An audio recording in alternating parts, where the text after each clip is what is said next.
गुरुवारी 12 जूनला गुजरातच्या अहमदाबादमध्ये एअर इंडियाचं विमान कोसळल्याची दुर्घटना घडली। अहमदाबादहून लंडनला हे विमान जाणार होतं, पण टेक ऑफ नंतर काही सेकंदातच होताचं नव्हतं झालं। या दुर्घटनेत गुजरातचे माजी मुख्यमंत्री विजय रुपाणी यांचा मृत्यू झाला।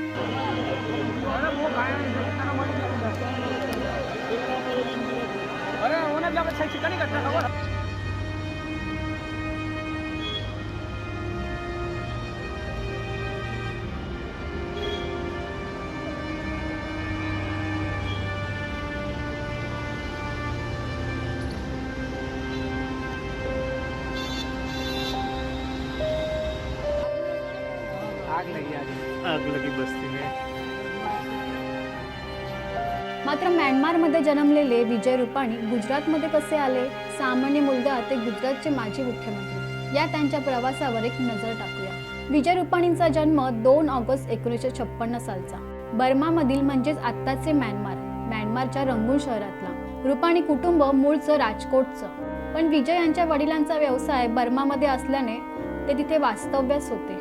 1960 साली भारत पाकिस्तानमधील वातावरण प्रचंड बिघडलं, अनेक नागरिक धास्तावले, काही भारतीय कुटुंब मायदेशी परतले। यात विजय रुपाणी यांचं कुटुंबही होतं आणि इथूनच सुरू झाला रुपाणींचा भारतीय प्रवास। शिक्षण पूर्ण करत असताना विजय रुपाणी RSSच्या कार्यामध्ये सहभागी झाले। 1971 मध्ये ABVP, नंतर जनसंघ, मग भाजप या प्रवासात त्यांनी आपलं स्वतःचं राजकीय स्थान निर्माण केलं। MCOM आणि LLB केल्यानंतर त्यांनी वकिली आणि व्यवसाय केला, पण राजकारण हे त्यांचं खऱ्या अर्थानं ध्येय होतं। 1976 साली आणीबाणी लागू झाली आणि विजय रुपाणी तुरुंगात गेले।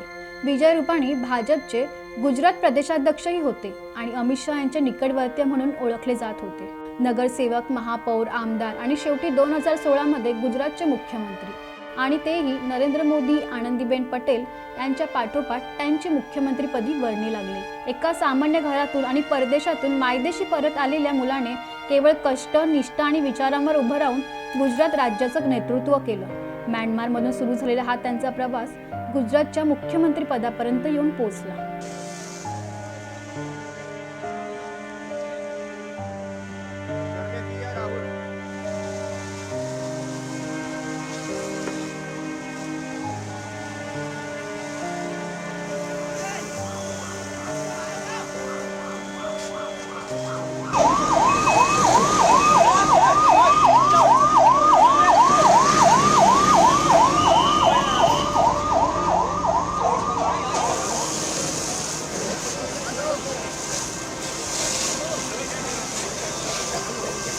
प्रज्ञा वाळुंज, महाराष्ट्र टाइम्स।